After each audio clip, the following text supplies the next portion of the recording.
Bismillahirrahmanirrahim. Assalamualaikum warahmatullahi wabarakatuh. Alhamdulillahirabbil alamin wa bihi nasta'in ala umuri dunya waddin.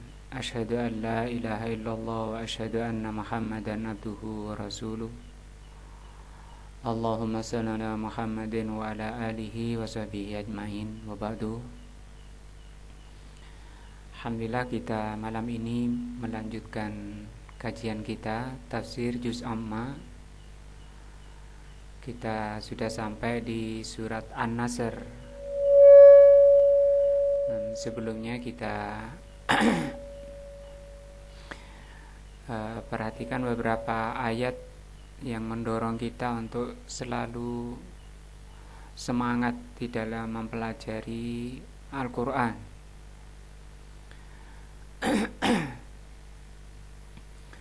Karena Al-Quran itu sebagaimana sudah kita bahas beberapa ayat, bahwa Al-Quran itu dikatakan oleh Allah Subhanahu wa ta'ala sebagai ruh.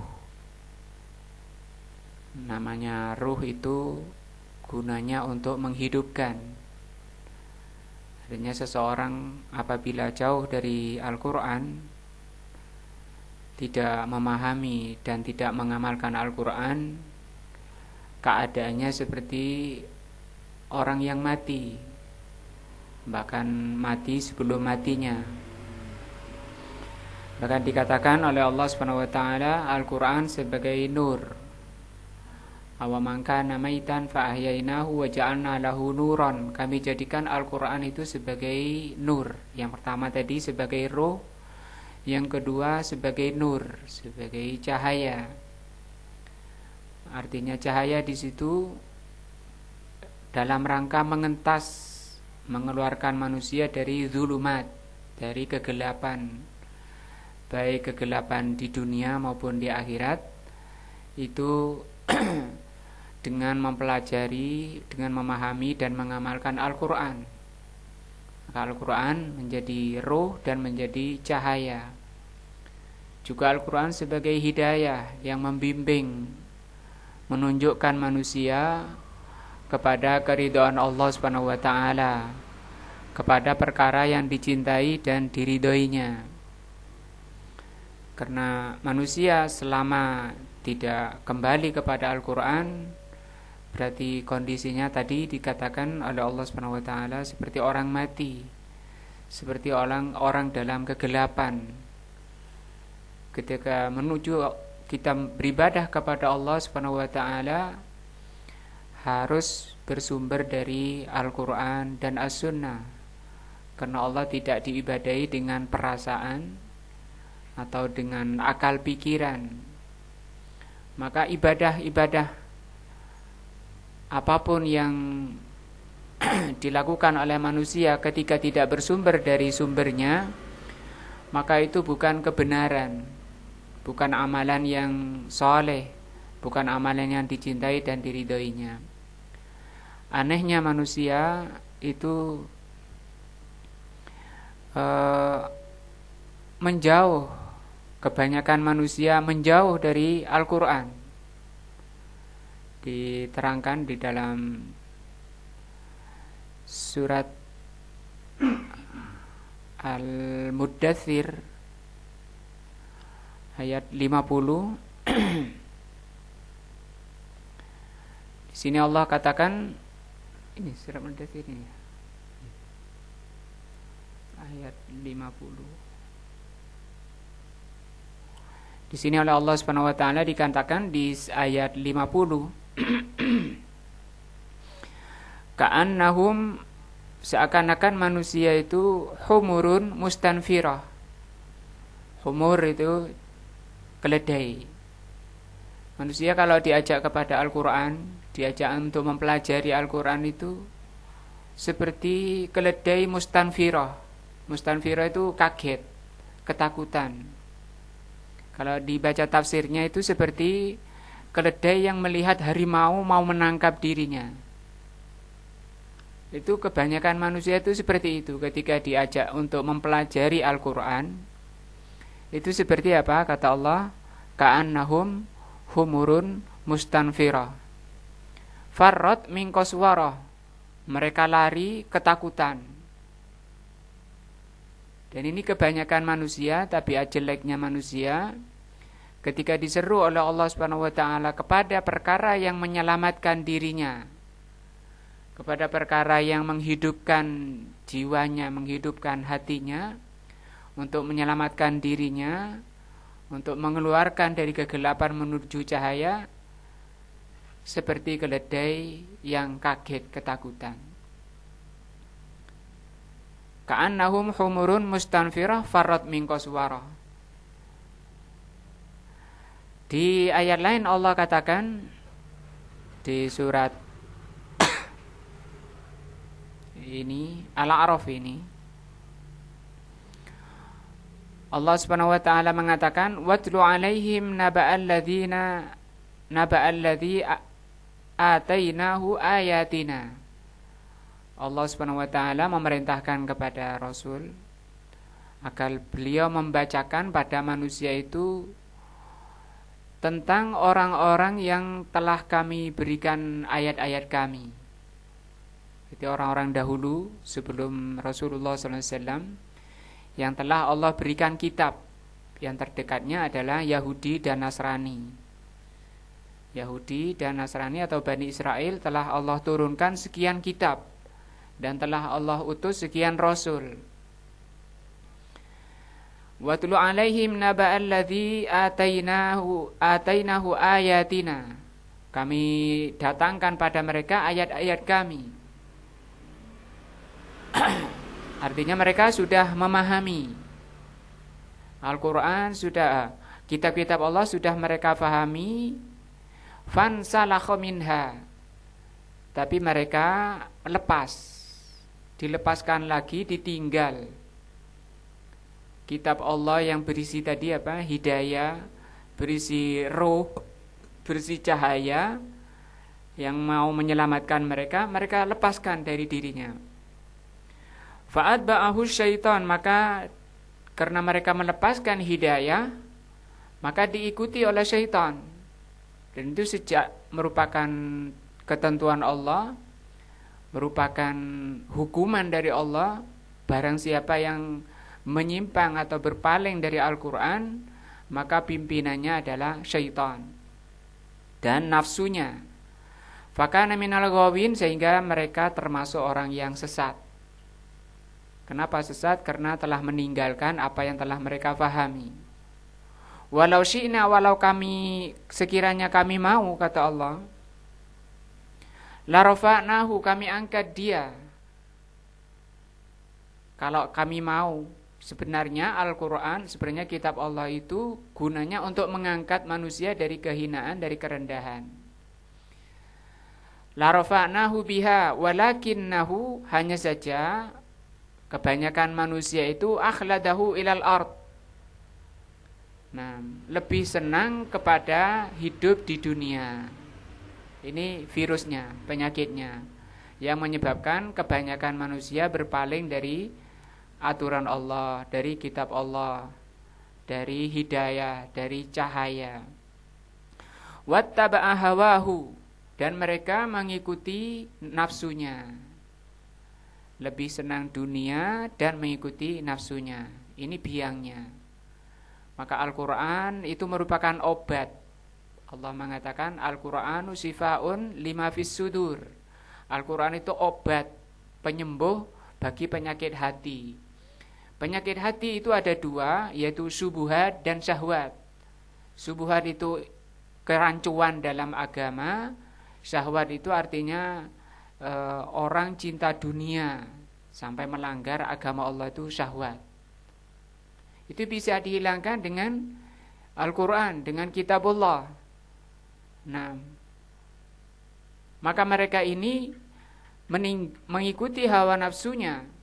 Dia tinggalkan kitab Allah, sebabnya ini tadi, lebih senang kehidupan dunia dan mengikuti hawa nafsunya. Dicela oleh Allah SWT yang demikian dengan celaan yang sangat hina. Allah katakan famathaluhu, permisalan dia itu kamathalil kalbi, seperti apa? Anjing. Kenapa kok disamakan dengan anjing, kok bukan kuda atau kambing? Maka Al-Imam Ibnul Qayyim menjelaskan tentang anjing ini. Dikatakan di sini oleh Allah, intahmil alaihi yalhath au yatrukhu yalhath. Kalau kamu hardik anjing itu, dia tetap menjulurkan lidahnya. Atau kamu tinggalkan dia, kamu biarkan dia, anjing itu selalu menjulurkan lidahnya. Di antara sifat anjing ini, kenapa anjing yang diangkat oleh Allah? Anjing ini sebagai gambaran hewan jelek yang sangat serakah kepada dunia. Bahwa dunia itu sebenarnya lebih jelek daripada akhirat. Demikian juga anjing ini kalau disuruh milih di depannya, misalnya dihadapkan di depan anjing itu daging segar dan satunya bangkai. Anjing itu condongnya, seleranya bukan kepada dagingnya segar, tapi kepada bangkainya. Maka dia menggonggong, mengelilingi anjing itu, mengelilingi bangkai itu dengan mengangkat ekornya. Jangan sampai ada yang mendekati bangkai tersebut untuk mendekati atau mengambilnya. Dia gonggong dengan, dia jaga bangkai tersebut. Ini gambaran anjing. Dan biasanya hewan itu menjulurkan lidahnya apabila dia kehausan. Tapi anjing ini tidak. Dia selalu, kata Allah, menjulurkan lidahnya. Kenapa? Dia dalam keadaan haus maupun tidak, dia menjulurkan lidahnya. Kalau dibaca tafsirnya, itu menunjukkan karena tingginya keserakahannya kepada perkara yang rendah tadi, yaitu bangkai. Padahal yang dibela mati-matian itu bangkai. Demikian juga manusia digambarkan seperti ini oleh Allah, lebih memilih dunia yang sementara, dunia yang tidak menyelamatkan, dari kemudian meninggalkan perkara yang sangat mereka butuhkan, yaitu agama Allah, yaitu Al-Qur'an. Disamakan oleh Allah Subhanahu wa taala di sini apa? Seperti anjing. Dzalika matsalul qaumul ladzina kadzdzabu biayatina. Demikian itu, kata Allah, permisalan kaum yang tidak percaya kepada ayat Allah, kepada ayat-ayat kami. Faksus al-qasasa, maka ceritakanlah. Ini oleh Allah Subhanahu wa taala suruh ceritakan kepada umat Islam. Orang-orang yang seperti anjing lebih memilih dunia, lebih memilih mengikuti hawa nafsunya daripada mempelajari dan mengamalkan Al-Qur'an. Maka saya ingatkan sekali bahwa mempelajari Al-Qur'an itu lebih baik, merupakan karunia yang terbaik daripada orang mengumpulkan emas. Kata Allah Subhanahu wa taala, la'allahum yatafakkarun, agar mereka atau mudah-mudahan mereka mau berpikir. Sa'a mathalal qaumil ladzina kadzdzabu biayatina. Sangat jelek permisalan kaum yang mendustakan ayat-ayat kami. Wa anfusuhum kanu yadzlimun, dan mereka ini mendolimi diri-diri mereka. Maka orang yang jauh dari Al-Qur'an itu jauh dari cahaya, jauh dari hidayah Allah Subhanahu wa taala. Dari itu ayat ini mengingatkan kita untuk semangat kita mempelajari ayat-ayat Allah Subhanahu wa taala. Karena itu yang mutlak kita butuhkan dalam perjalanan kita menuju Allah Subhanahu wa taala. Kita kembali ke tafsir ya, juz amma. Kita sudah sampai surat An-Nasr. Insyaallah kita semua sudah hafal surat ini. Bismillahirrahmanirrahim. Idza jaa nasrullahi wal fath.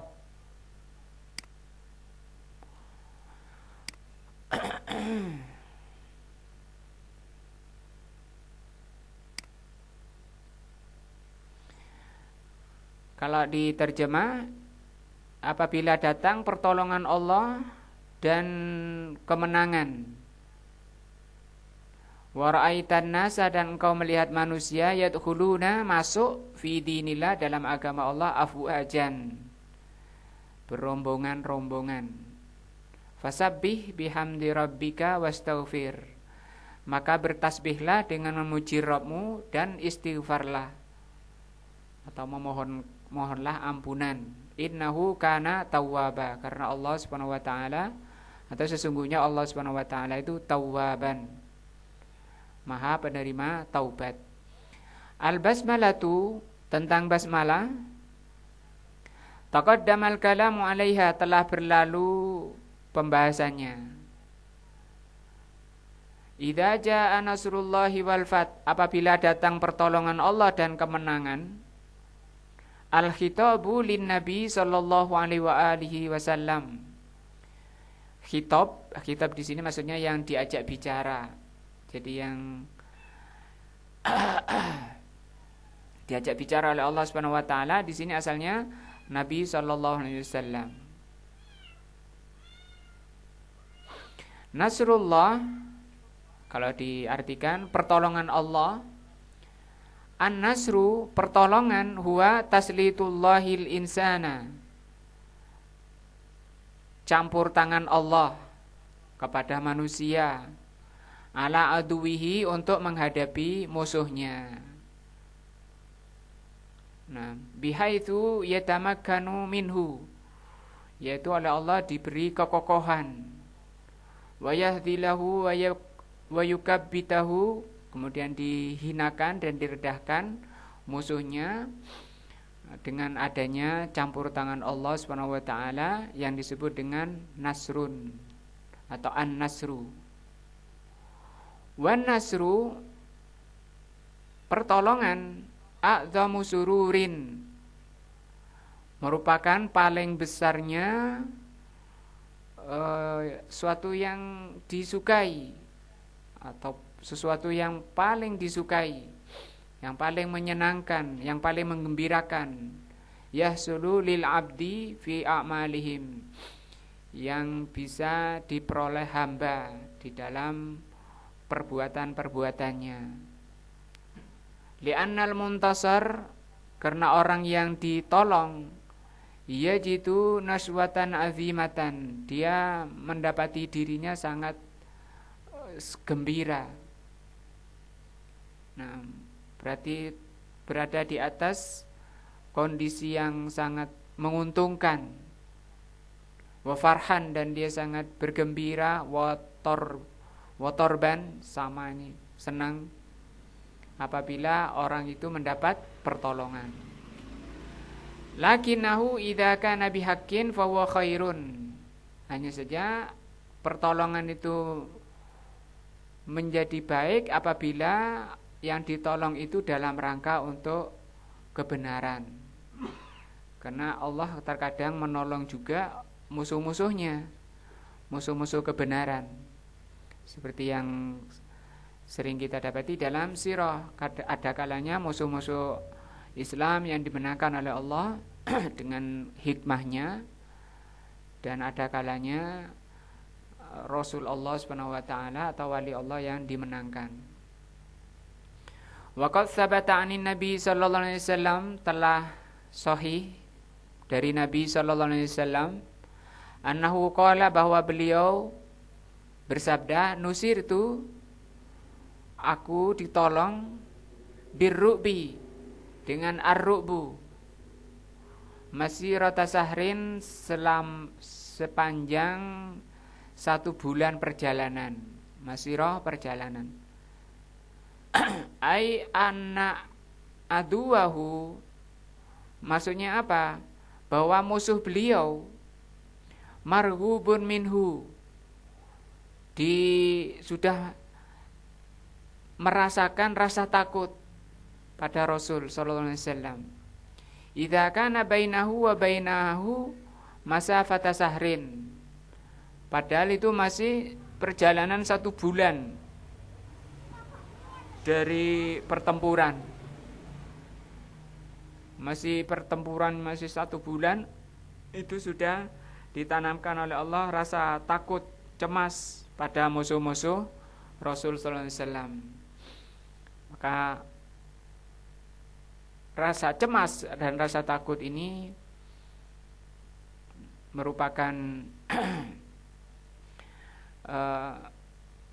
bentuk pertolongan dari Allah Subhanahu wa taala kepada musuh, kepada rasulnya, untuk dikalahkan dengan diberikan oleh Allah Subhanahu wa taala rasa cemasnya kepada musuh-musuhnya.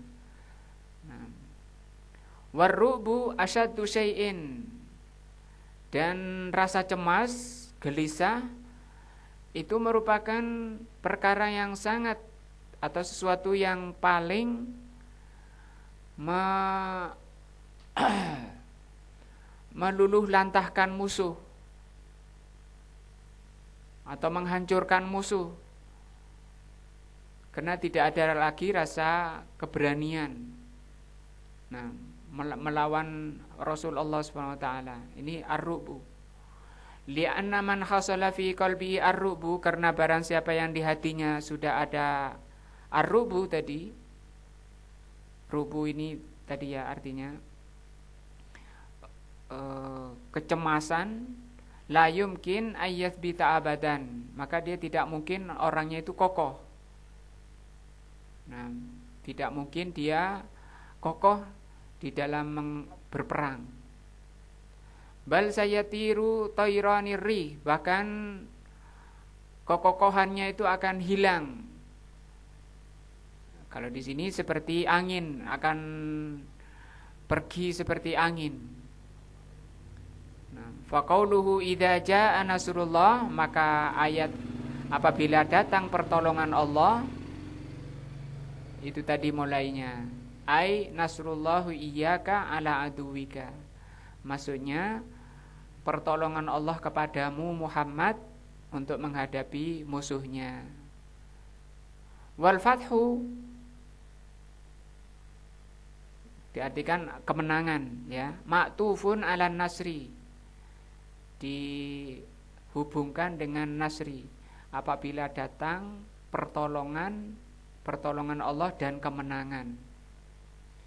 Wa'atfu ala nasri ma'a annal fatha minan nasri. Kenapa ini masih perlu disebut? Bukankah kemenangan itu merupakan bagian dari pertolongan?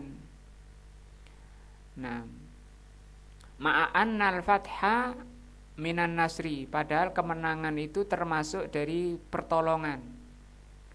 Ini tanwihun bisa'nihi, dalam rangka untuk pengagungan terhadap pertolongan Allah Subhanahu wa taala.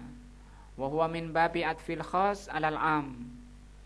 Ini merupakan penyambungan dari yang khusus kepada yang umum. Jadi fathun atau kemenangan ini khusus, adapun nasrullah ini umum. Seperti firman-Nya, tanazzalul malaikatu warruhu fiha. Nah, di surat Al-Qadar ayat 4, turun pada malam Lailatul Qadar ini. Ya, surat Al-Qadar. Turun pada malam Lailatul Qadar itu para malaikat, warruh dan ruh. Fiha, pada malam Lailatul Qadar. Ruh di sini malaikat Jibril. Padahal malaikat Jibril ini termasuk apa?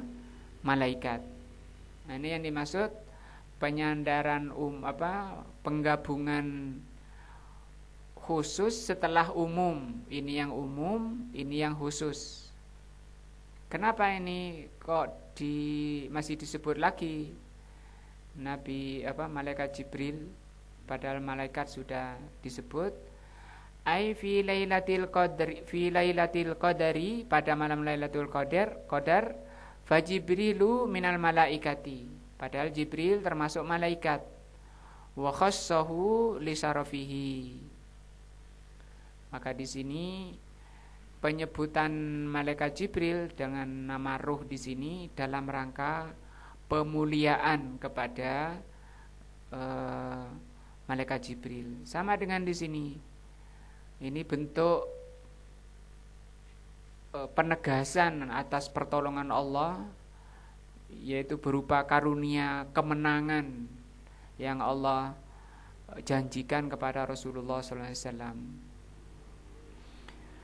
Wa al fil fathi, dan al di sini di fathi,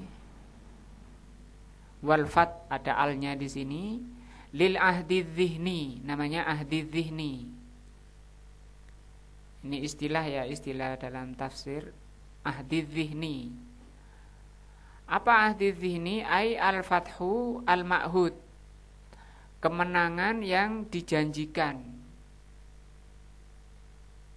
Bahwa Allah memang berjanji kepada Rasul untuk dimenangkan. Nah,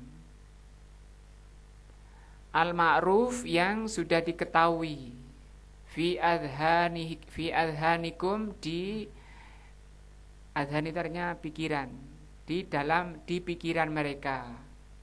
Ini fungsinya al tadi di al-fat, namanya al apa?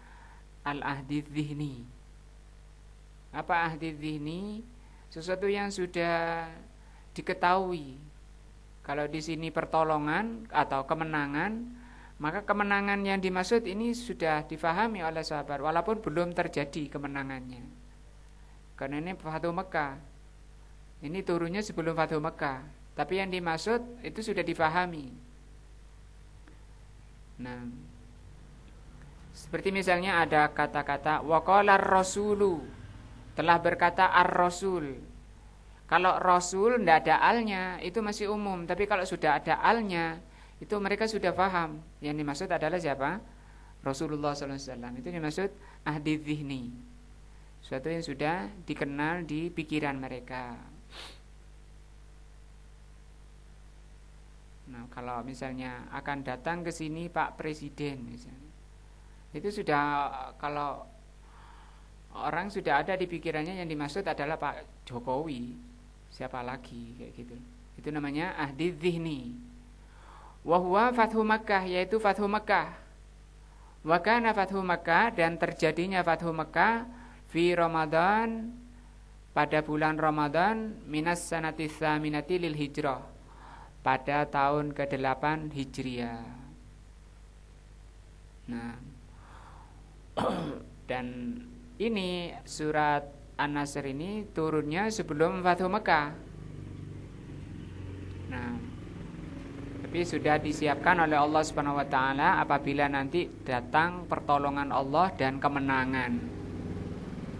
Dan itu paham sudah, sahabat tahu bahwa nanti kita akan menang. Kita akan ditolong oleh Allah dan kita akan menang. Nah, wasababuhu, sebab daripada Fathu Mekah. Nah, annan Nabiya sallallahu alaihi wasallam, bahwa Nabi sallallahu alaihi wasallam lamma salaha Quraisy, ketika terjadi perjanjian damai dengan orang Quraisy fil Hudaybiyah, di Hudaybiyah, ini nama suatu tempat, fis sanatis sadisah, pada tahun ke-6, berarti 2 tahun sebelum Fathu Mekah. Al-muslihul mashhur, yaitu as-sulhul mashhur, perdamaian, perjanjian damai yang sudah dikenal. Naqadat Quraisyun al-ahda, tapi kaum Quraisy membatalkan atau melanggar perjanjiannya.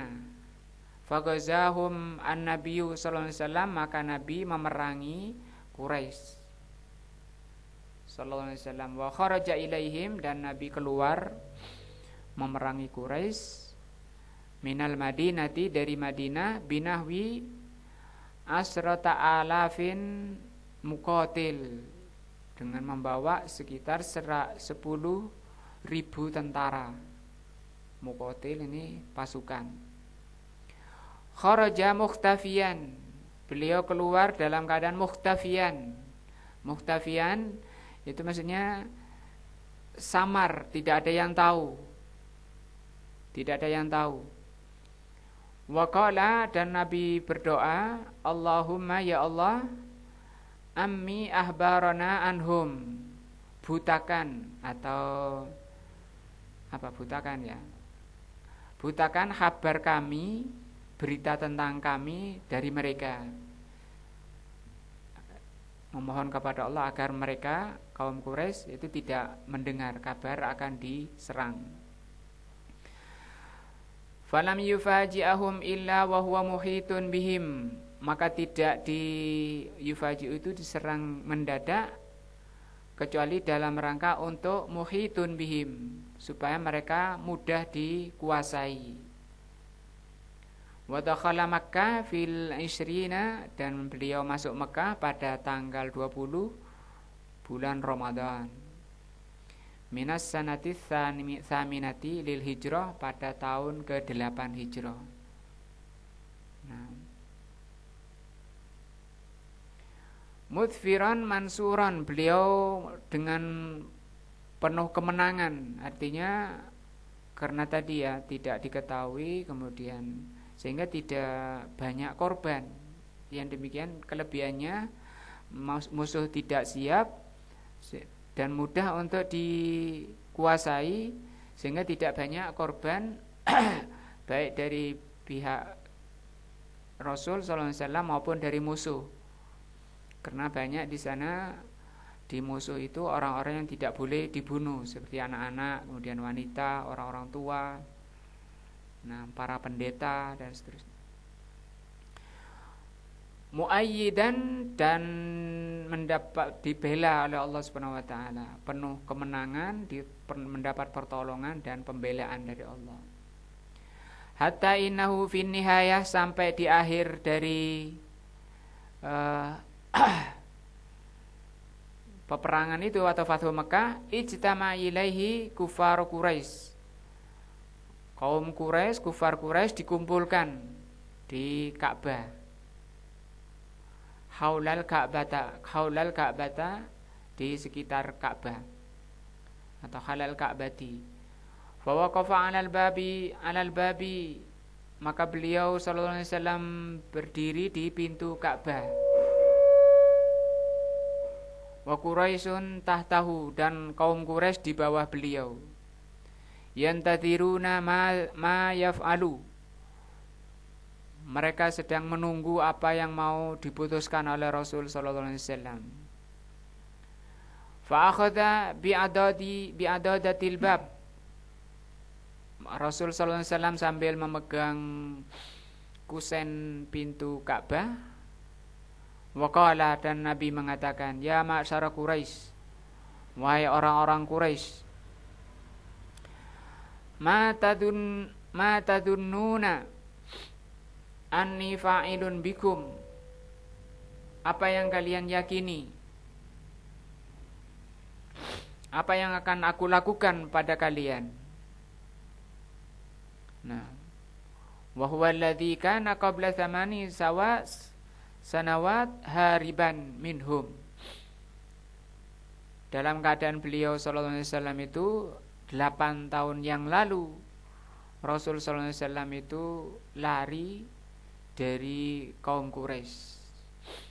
Wa kanu al'an fi qabdatihi, dan kaum Quraisy sekarang berada dalam genggamannya. Wa tahta tasarrufihi, dan di bawah kekuasaannya. Qala, maka Rasul mengatakan, ma tadunnuna, apa yang kalian yakini, anni fa'ilun bikum, apa yang akan aku lakukan pada kalian. Kira-kira apa yang akan aku lakukan pada kalian? Qalu, orang Quraisy mengatakan, khairan, apa? Kebaikan. Akhun karimun, engkau adalah saudara yang baik. Wabnu akhin karimin, engkau adalah anaknya saudara yang baik. Qala, maka Nabi mengatakan, fa inni aqulu lakum, maka aku katakan pada kalian, kama qala Yusufu, sebagaimana dikatakan oleh Yusuf li ikhwatihi, kepada saudara-saudaranya. Nah, putra Nabi Yakub, ya. Siapa? Nabi Yusuf yang sempat dibuang oleh saudara-saudaranya. Apa kata Nabi Yusuf? La tathriba alaikum al-yawma yaghfirullahu lakum. Tidak ada celaan atas kalian pada hari ini. Yaghfirullahu lakum, semoga Allah mengampuni kalian. Apa ini? Dimaafkan. Nah. Idhabu, pergilah kalian, kata Rasul sallallahu alaihi wasallam kepada siapa ini? Kaum Quraisy. Fa antumul tulaqa'u, sesungguhnya kalian itu tulaqa, kalian ini dalam keadaan bebas. Nah, fa'afa anhum, maka Nabi memaafkan mereka alaihi salatu wassalam. Nah, hadzal fathu sammahullahu fathan mubina, maka kemenangan ini oleh Allah Subhanahu wa taala disebut dengan kemenangan yang besar atau kemenangan yang terang. Faqala ta'ala, Allah mengatakan, inna fatahna, sesungguhnya kami memenangkan laka padamu fathan mubina, dengan kemenangan yang jelas. Ai bayinan, maksudnya jelas, terang, aziman, agung, wadihan. Wadihan artinya jelas juga. Walamma hasala urfun nasu jami'an annal akibata li Muhammadin, ketika manusia sudah tahu, semua sudah tahu bahwa kemenangan itu berada di tangan Nabi Muhammad sallallahu alaihi wasallam, wa anna dauru Quraisy wa atba'hum qad inqadha, bahwa negeri Quraisy, kekuasaan Quraisy dan para pengikutnya sudah lebur, sudah hilang, hancur. Fasaron nasu, maka manusia yadkhuluna fi dinillahi afwaja, maka manusia masuk ke dalam agama Allah afwajan. Nah, afwajan ay jama'atun, jamaat. Jamaat ini berjamaah-jamaah, berkelompok-kelompok. Ba'da'an kanu yadkhuluna fihi afradan, yang sebelumnya manusia masuk ke dalam agama Allah itu afradan, sendiri-sendiri. Wala yadkhulu fihi al-insan fi ba'dil ahwali illa mukhtafiyan, dan dalam keadaan lain manusia tidak masuk ke dalam agama Allah kecuali dalam keadaan sembunyi, tidak ada yang tahu karena takut. Nah, saru yadkhuluna fi dinillahi afwaja, tapi dengan Fathu Makkah ini manusia masuk ke dalam agama Allah afwajan. Wasaral wufudu, dan wufud ini kelompok-kelompok atau rombongan-rombongan, utusan-utusan. Wufud ini utusan-utusan dari kabilah-kabilah di penjuru Arab. Taruddu ala Nabi alaihi salatu wassalam, mendatangi Nabi sallallahu alaihi wasallam fil Madinah, tinggal di Madinah beberapa hari, beberapa waktu, mempelajari agama Allah Subhanahu wa taala, kemudian kembali lagi.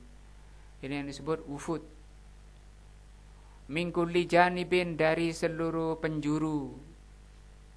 Hatta summal amu at-tasi'u, sehingga dinamakan tahun ke-6 Hijriah itu Amul Wufud. Tahun ke-6 Hijriah itu disebut dengan Amul Wufud.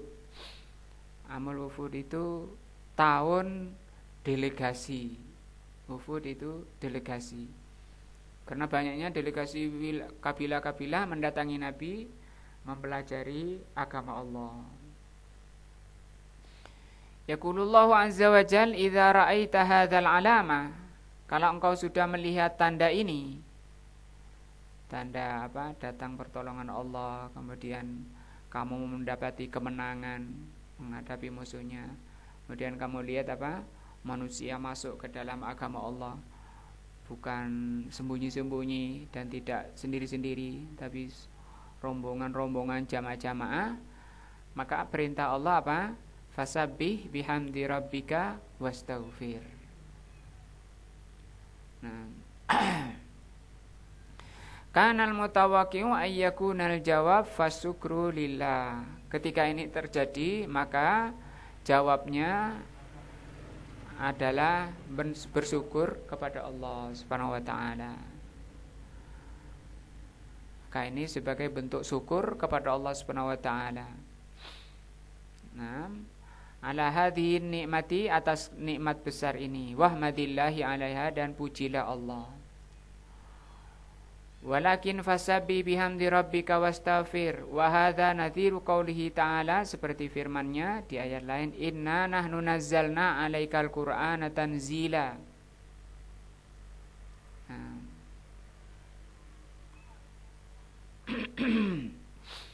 Sesungguhnya kami yang telah menurunkan kepadamu Al-Qur'an.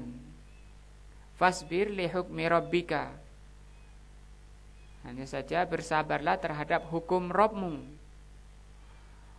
Kanal mutawaqqi'u faskur rabbaka ala hadzal tanzil wa kum bihaqqihi. Nah, mestinya ketika diturunkan Al-Qur'an berisi hidayah ya, berisi cahaya, berisi roh, nur, itu bersyukurlah kepada Rabbmu. Tapi di sini oleh Allah Subhanahu wa taala diperintahkan malah fasbir. Apa? Bersabarlah terhadap hukum Rabbmu. Nah, wakum bihaqqihi, dan tegakkan hak Al-Qur'an. Allah mengatakan fasbir li hukmi rabbika, bersabarlah dengan hukum Rabbmu. Nah, artinya menjalani hukum Allah tadi, mulai dari belajar agama Allah, mempelajari Al-Quran, Sunnah, itu butuh apa? Kesabaran. Karena Al-Quran dan Sunnah itu paling tidak disukai oleh nafsu manusia, seperti tadi ayat tadi. Sampai dicela oleh Allah dengan celaan yang demikian, seperti anjing, kata Allah. Orang-orang yang tidak mau apa? Bersabar. Memang dibutuhkan kuncinya untuk sampai kepada keselamatan, agar sampai kepada kesuksesan. Ini dibutuhkan apa? Model ini sabar. Wa ma yulaqaha illal ladzina sabaru, kata Allah. Tidak akan sampai kecuali orang-orang yang sabar. Idzanan bi annahu saufa yanalu adza. Kenapa Allah perintahkan untuk bersabar dengan hukum Rabbmu? Maka ini menunjukkan bahwa orang yang berpegang kepada Al-Quran itu akan mendapati gangguan. Ya, siapapun ya, semua Rasul atau orang-orang yang mengaku mau mengikuti Rasul, itu pasti dia akan merasakan atau mendapati gangguan. Biwasitati iblaghi hadzal Qur'an, ketika orang itu menyampaikan Al-Qur'an. Wa nasruhu, dan menyebarkan Al-Qur'an bainal ummah. Nah, namun demikian orang yang berpegang kepada Al-Qur'an, mau mempelajari dan mengamalkannya, itu tetap akan ditolong oleh Allah Subhanahu wa taala. Itu kelebihannya dan termasuk keajaiban ya.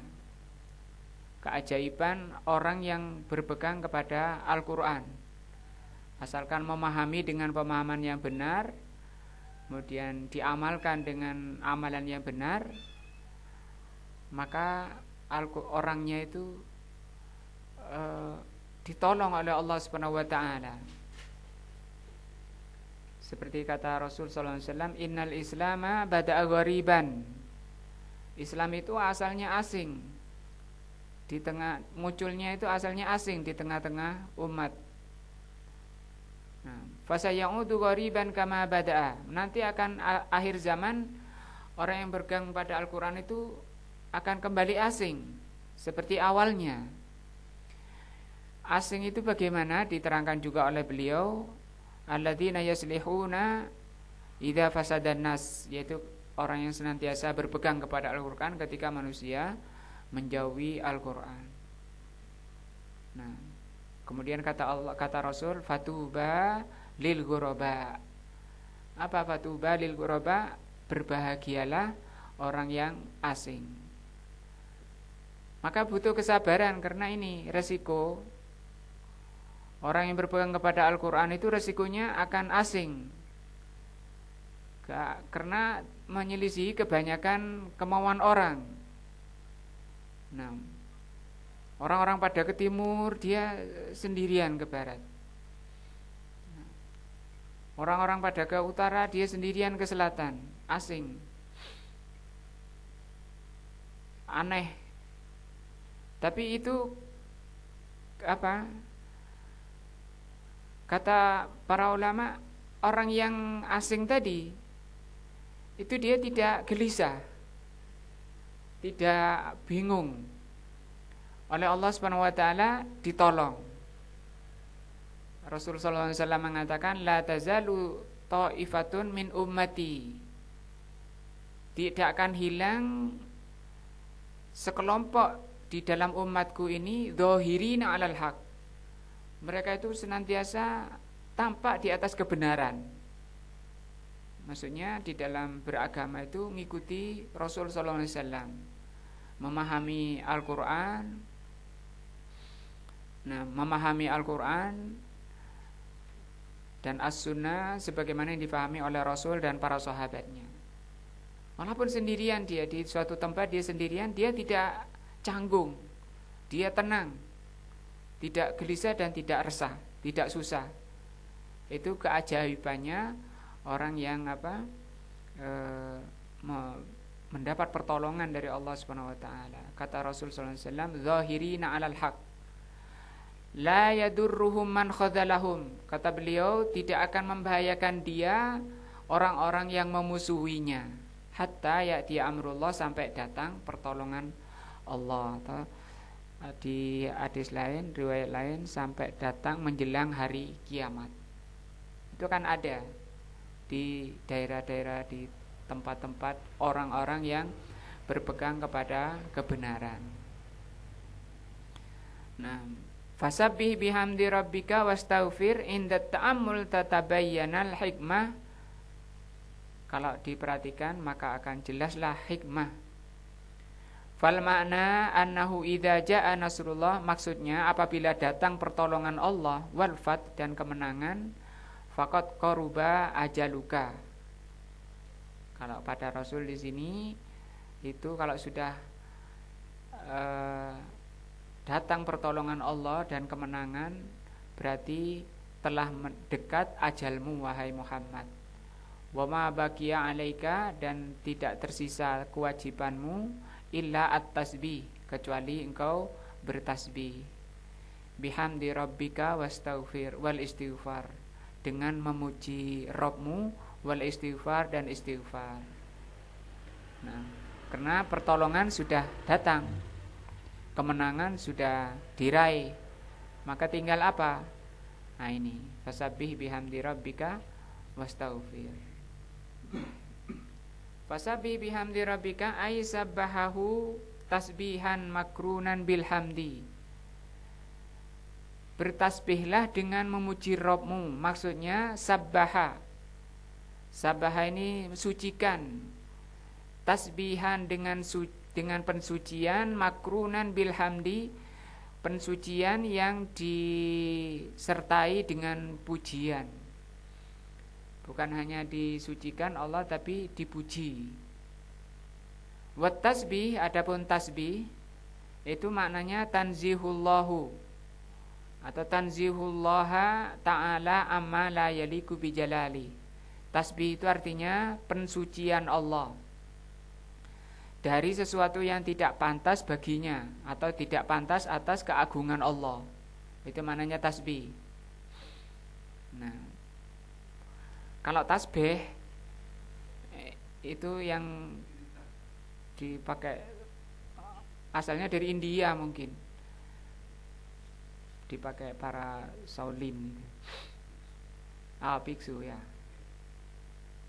Nah, tasbih itu. Tapi kalau tasbih ini dari bahasa Arab, dari kata sabbaha yusabbihu tasbihan. Maknanya ini pentanzihullah, pensucian Allah dari sesuatu yang tidak pantas bagi keagungannya. Nah, maka Rasul sallallahu alaihi wasallam kalau membaca subhanallah itu kalimat tasbihnya ya, dengan jarinya itu di yabsud wa yakbit. Di hadisnya itu yabsud wa yakbit. Yabsud itu dibuka dan ditutup. Dibuka ini diginikan, kalau ditutup diginikan. Subhanallah, subhanallah, subhanallah. Ini nutup. Kalau buka, subhanallah, subhanallah, subhanallah. Ada orang yang gini, saya tidak tahu tapi riwayatnya. Subhanallah, subhanallah, subhanallah. Ya, ini yang pakai tangan ya. Kalau pakai tasbih saya tidak tahu. Nah, sekarang ada yang pakai ceklek-ceklek itu, apa digital. Nah, ya yang pakai yang biji-bijian. Kalau dulu ndak ada tasbih kayak gitu. Dulu zaman sahabat pakai kerikil. Jadi di masjid itu pojok-pojok itu banyak kerikil, ditumpuk situ. Sabbahalillah, ada yang mimpin bertasbihlah, nanti kerikilnya itu dipindah. Subhanallah, subhanallah, subhanallah. Nah, tapi bukan contoh dan bukan amalan yang dikerjakan oleh Rasul sallallahu alaihi wasallam. Nah, dan itu diingatkan oleh Ibnu Abbas radhiyallahu anhu untuk ditinggalkan. Dan beliau marah betapa cepatnya kalian keluar dari ajaran Rasulmu. Ajaran Rasulmu pakaian Rasulmu masih ada, bejana-bejananya belum pecah, kalian sudah keluar dari sunnahnya. Nah, walhamdu, jadi ini mananya sabih. Alhamdu huwa as-sana. Sana ini pujian. Kalau tasbih itu pensucian. Nah, huwa as-sana'u alaihi bil kamal. Pujian Allah dengan kesempurnaan ma'al mahabbah, yang disertai dengan kecintaan. Jadi Allah itu dipuji dengan pujian kesempurnaan yang disertai dengan kecintaan dan pengagungan. Itu mana alhamdulillah. Kalau memuji seseorang tanpa ada pujian dan tanpa ada pengagungan, itu pakai madaha, mim dal ha, haknya di belakang. Tapi kalau mengandung kecintaan dan pengagungan, haknya di depan. Hamdu, alhamdu, seperti ini. Kalau nggak ada kecintaan dan nggak ada pengagungan, pujian itu bahasa Arabnya al-madhu, haknya yang di belakang. Ajma'a bainat tanzi wa bainal hamdi. Maka di sini dikumpulkan antara tanzi, pensucian, dan pujian dengan fasabbih bihamdi rabbika wastaghfir, yakni is'alhu al-maghfirah. Mohonlah kepada Allah itu maghfirah. Apa itu maghfirah? Nanti insyaallah dibahas pertemuan berikutnya. Wallahu a'lam bishawab. Sampai kita ayat fasabbih bihamdi rabbika wastaghfir. Insyaallah ini yang kita bahas pada malam ini. Kita hari dengar dalam majelis. Subhanakallah bihamdika asyhadu an la ilaha illa anta astaghfiruka wa atubu ilaika. Wassalamualaikum warahmatullahi wabarakatuh.